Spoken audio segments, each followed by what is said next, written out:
네, 집중 분석 보도국 박병준 기자 나와 있습니다. 이 온라인 개학이라는 것이 핵심은 개학은 하지만 아이들이 학교에는 가지 않는 거잖아요. 네. 집단 감염 확산이 우려되는 상황에서 필요성에는 모두 다 공감을 하고 있지만 네. 한 달 넘게 개학이 연기되다 보니까 집에서 아이들을 돌봐야 되는 부모님들 입장에서는 참 난감할 것 같아요. 그렇습니다. 요즘 코로나19 사태로 힘든 분들이 한두 분이 아닐 텐데 네. 온 나라가 사투를 벌이고 있다고 해도 이제 과언이 아닌데 서울대 연구팀이 이번 코로나19 사태로 가장 위축된 직업군을 조사해봤더니 첫 번째가 자영업자였고 그 뒤가 주부들이었습니다. 이런 연구 결과가 나오기도 했는데 그래서 저희 뉴미디어 팀이 일단 그 주부들의 고충을 짧은 영상으로 담아봤는데 이 영상을 보시고 그 뒤에 이야기를 이어가겠습니다. 초, 중, 고등학교와 특수학교의 개학일을 당초 3월 23일에서 4월 6일로 2주 더 추가 연기하겠습니다. 1월, 2월은 방학이고 3월은 거의 감금 상태고 굉장히 힘듭니다. 그래서 엄마들이 거의 이제 한계에 진짜로 다 달았어요. 새벽에 아빠가 먼저 출근을 하고요. 그다음에 아이들 일어나면 바로 이제 아침부터 준비해서 아이들 먹이고 설거지하고 그다음 아이들 좀 이제 책이라도 좀 읽게 하고 난 다음에는 다시 또 이제 저는 청소해야 되고 그러면 또 금방 점심이고요. 밥하고 치우고 그러면 저는 가끔씩 바쁠 때는 저는 밥을 못 먹을 때도 있어요. 고기, 생선, 야채 골고루 먹으려고 하다 보니까 식비가 너무 많이 나와요. 이번에 정말 저희 생활비가 평소 진짜 2배 넘긴 것 같아요. 그래서 엄마랑 이거부터 보자. 싫어. 신숙 선생님의 숙제. 이리 와봐. 내가 놀고.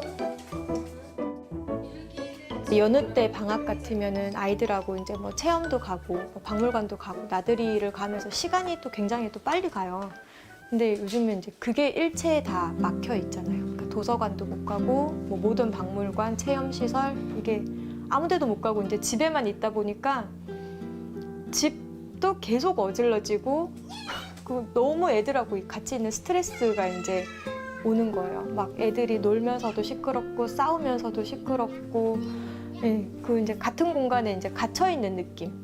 네, 이게 계속 가다 보니까 이거 스트레스가 제일 큰 것 같습니다.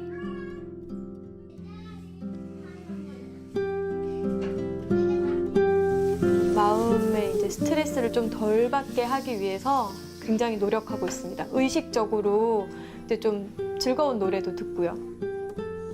아무래도 싸우는 빈도가 굉장히 많았거든요, 그동안은. 그래서 이제 아이들하고 좀 많이 부딪혔었는데 요즘 이제 좀 마음 내려놓기 연습을 많이 하고 있습니다.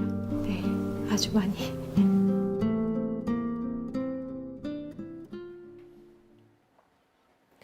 네, 영상 보니까 우리 어머님들이 엄마 역할뿐만 아니라 선생님, 친구 역할까지 다 하고 있는 상황인 것 같습니다. 네, 이렇게 4차례나 개학을 연기하고 이후에도 사상 처음이죠. 왜 온라인 개학을 선택할 수밖에 없었는지 배경을 좀 자세히 알아보죠.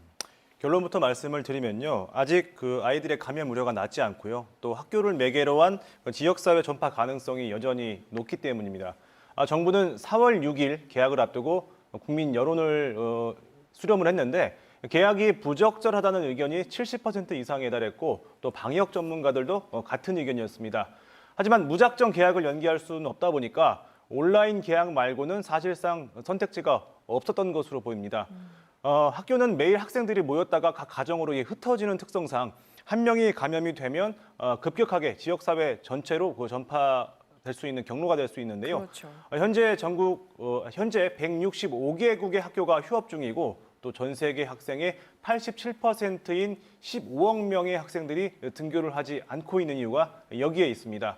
그래서 학교가 문을 연다는 것은 사실상 코로나19가 종식됐다라는 의미로 봐도 무방은 한데 여전히 국내에서 매일 100여 명 안팎의 확진자가 계속 발생하고 있고 또 확진자 중 10대 이하 초중고등학생 비율이 6%에 이르고 있어서 개학 추가 연기는 사실상 불가피한 측면이 있었습니다. 하지만 그 법정 수업 일수와 학사 일정이 있기 때문에 기약 없이 계속 개학을 연기할 수는 없고, 그래서 중국의 사례처럼 학년을 나누어서 단계별로 개학을 하도록 적용을 하고, 또 동시에 우리나라의 강점인 초고속 인터넷망을 활용해서 온라인 개학을 추진하는 것으로 추정이 되고 있습니다. 개학이라고는 하지만 수업을 집에서 듣는 거란 말이죠. 네. 학교에서 수업을 듣는 것만큼의 효과가 있을지, 온라인 개학으로 예상되는 문제점 어떤 것들이 있을까요? 교실 수업의 장점이 그 한 공간에서 교사와 학생들이 서로 교감을 하면서 수업을 진행할 수 있다는 점인데, 온라인 수업은 이런 교감이 떨어질 수밖에 없습니다. 특히 모든 학생의 온라인 수업이 가능할 정도로 그 디지털 장비가 갖춰졌느냐, 이 부분도 현재로서는 그 물음표인데, 집에 컴퓨터가 없거나 스마트폰을 갖고 있지 않은 이른바 디지털 취약계층이 전국에 13만 명에 달한다는 통계도 있는 만큼 이들의 학습권도 충분히 보장할 수 있도록 각 그 시도교육청 차원에서 추가 대책 마련이 필요해 보입니다. 네. 그 또 한 가지 우려가 학원 수업인데요. 등교는 하지 않지만 그 온라인 개강은 그 자체가 그 학사 일정의 시작으로 좀 읽히기 때문에 네네. 수능을 목전에 둔 고3 학생들을 중심으로 치열한 학습 경쟁도 이제 시작될 것으로 예상이 됩니다. 때문에 학원 등을 통해서 오프라인 수업에 참여하고, 또 이로 인한 감염 가능성도 배제할 수가 없습니다. 실제로 지난주 그 대전에서 그 학원에 다니던 고등학생의 코로나19 감염이 확인이 됐고, 또 이 학생의 접촉자도 수십 명에 달해서 지역사회가 발칵 뒤집혔던 적이 있었던 만큼 사교육을 통한 감염병 그 전파를 막기 위한 구체적인 대책 마련도 나와야 될 것으로 보입니다. 네, 정부의 온라인 개학 발표와 관련해서 배경 또 예상되는 문제점까지 짚어봤습니다. 박병준 기자 잘 들었습니다.